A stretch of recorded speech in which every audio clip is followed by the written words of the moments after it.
Leasing dilarang melakukan eksekusi sepihak.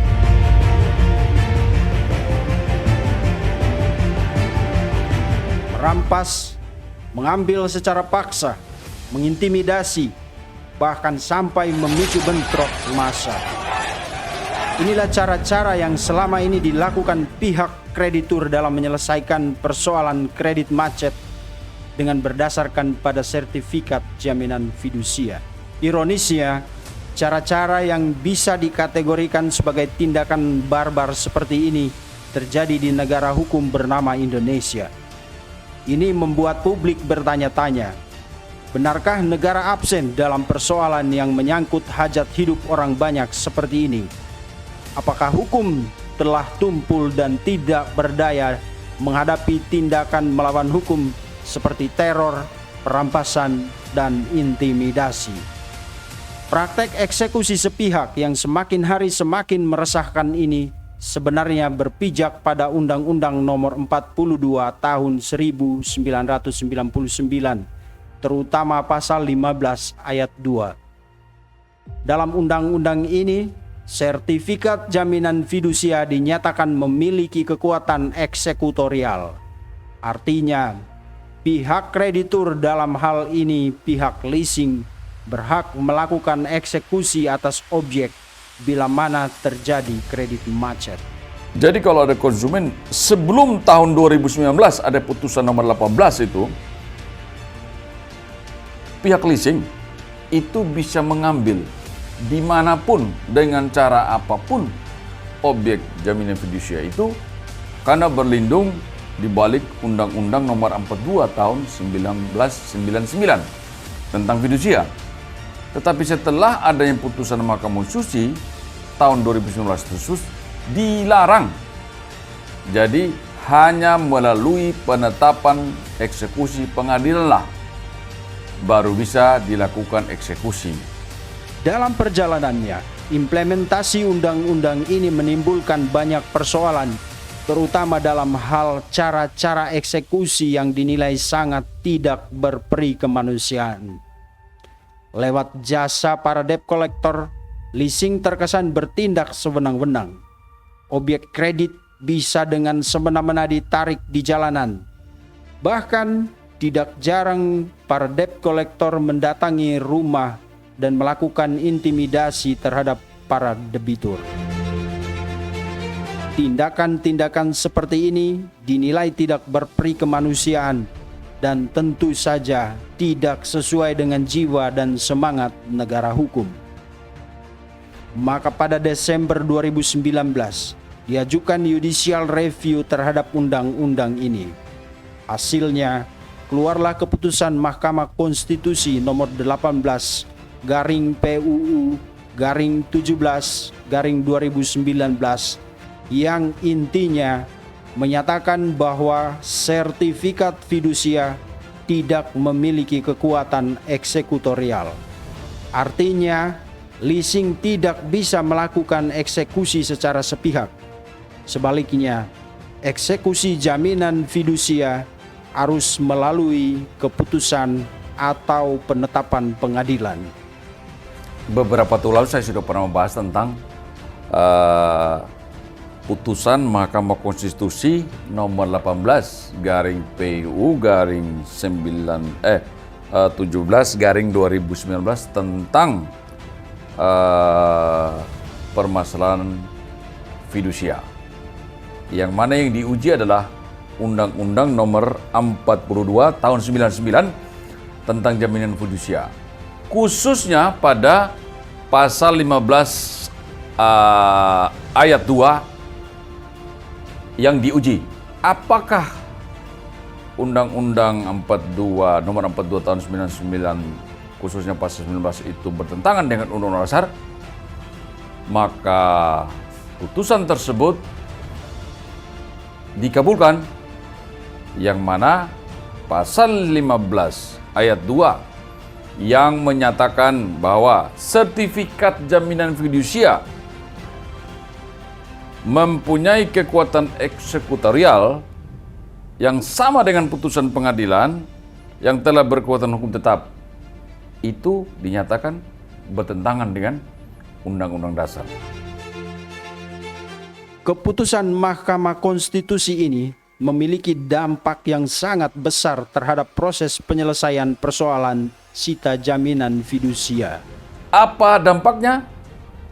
Maka lembaga pembiayaan atau leasing tidak bisa lagi dan dilarang melakukan penarikan kendaraan secara paksa atau berlindung pada Undang-Undang Nomor 42 Tahun 99 tentang fidusia.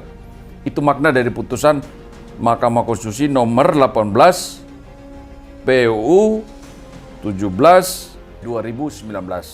Merasa ruang geraknya dibatasi, pihak kreditur pun kembali mengajukan uji materi terhadap Undang-Undang Nomor 42 Pasal 15 khususnya ayat 2 tahun 1999.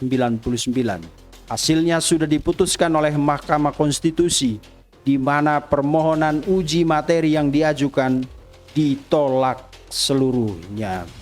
Jawaban atas uji materi itu dituangkan dalam Keputusan Nomor 2 Tahun 2021 yang intinya kembali menegaskan Keputusan Nomor 18 Tahun 2019. Jadi maknanya dari putusan MK nomor 2 tahun 2021 ini sama, yaitu permohonan pengujian Undang-Undang 42 tahun 1999 tentang fidusia khusus pada pasal 15 ayat 2. Di mana putusan dari putusan MK nomor 2 tersebut tahun 2001 ditolak semua permohonannya. Semua, jadi ditolak. Jadi kalau ada penyesatan informasi di media bahwa leasing sudah bisa menarik tanpa ada penetapan eksekusi dari pengadilan adalah salah. Dalam salah satu amar keputusannya, Mahkamah Konstitusi menyatakan bahwa eksekusi hanya dijadikan jalan alternatif dengan catatan pihak kreditur dan debitur mencapai kesepakatan. Kesepakatan yang dimaksud adalah adanya pengakuan dari pihak debitur kalau dirinya sudah tidak sanggup lagi memenuhi kewajibannya atau telah terjadi wan prestasi. Dengan demikian, kendaraan atau objek yang menjadi pokok persoalan diserahkan secara sukarela. Dan kalau dinyatakan di sini penetapan eksekusi dari pengadilan negeri itu alternatif, itu benar.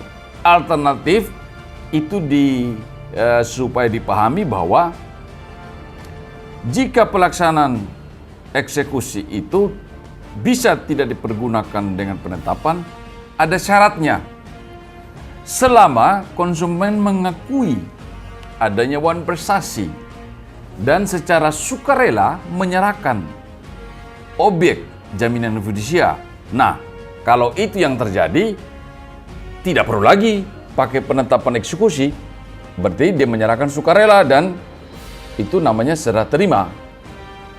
Tetapi fakta di lapangan, mungkin 99% tidak ada hal itu terjadi. Mungkin 1% lah.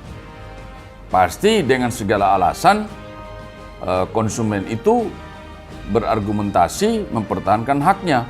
Selain larangan melakukan eksekusi tanpa penetapan pengadilan, keputusan Mahkamah Konstitusi nomor 2 tahun 2021 ini juga memuat satu hal yang sangat penting, dan itu tidak lain terkait lelang objek sitaan. Lelang itu memang hak daripada debitur. Dalam artian setelah objek itu dieksekusi atau dikuasai, maka untuk menutup haknya, maka barang tersebut akan dilelang. Dalam artian lelang tersebut kepada masyarakat lain untuk dijual. Jika hasil lelang tersebut didapatkan sejumlah uang, maka yang didahulukan menutup kerugian atau hak daripada lembaga pembiayaan tersebut. Kalau ada kelebihan, itu akan dikembalikan kepada konsumen. Produk hukum ini dinilai lebih fair dan adil bagi kedua belah pihak. Tapi benarkah keputusan MK ini bisa dijadikan alat bagi konsumen untuk mempermainkan pihak kreditur? Ya makanya sekarang kan lembaga pembiayaan juga kan kita tahu ya, semua terdiri dari perangkat atau struktur kepegawaian dengan segala fungsi tugas dan kewenangannya. Di bagian yang verifikasi konsumen, ia harus bekerja betul-betul profesional dalam menyeleksi konsumen yang punya kemampuan untuk menjalankan kewajibannya, harus betul-betul dinyatakan benar. Tetapi di lapangan kalau ada seleksi konsumen yang tidak pantas, nah jadi ini faktor internal juga saya bilang begitu. Kenapa? Yaitu saya katakan tadi, kita memverifikasi, pasti adalah di pihak lembaga pembiayaan, ini calon konsumen, kerjanya di mana, pendapatannya berapa, alamatnya jelas enggak, usahanya jelas enggak gitu loh. Dia mengangsur 15 juta per tahun, tapi gaji dia atau pendapatan dia per bulan 15, pendapatan dia per bulan enggak tentu. Gitu kan? Akhirnya kita hanya menabung risiko. Menabung risiko. Jadi jangan secara bulat-bulat menyalahkan konsumen juga. Kita tahu sendiri yang bagian verifikasi juga tidak semuanya juga profesional dan objektif. Ada yang menggunakan data palsu juga dikasih. Kan banyak kita ketemu itu. Beri keterangan palsu, ternyata alamat dicari tidak ada. Memang alamat tidak di situ dari awal. Nah itu ya, jadi kembali ada sebab dan akibat. Lakukan komunikasi yang baik. Buka komunikasi yang baik antara kreditur dan debitur atau lembaga pembiayaan dan konsumen. Jangan mengedepankan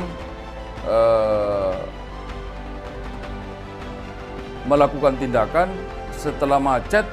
Keputusan Mahkamah Konstitusi tentang sita jaminan fidusia ini berdampak kepada banyak pihak. Selain pihak kreditur dan debitur, putusan ini juga berdampak bagi para debt collector.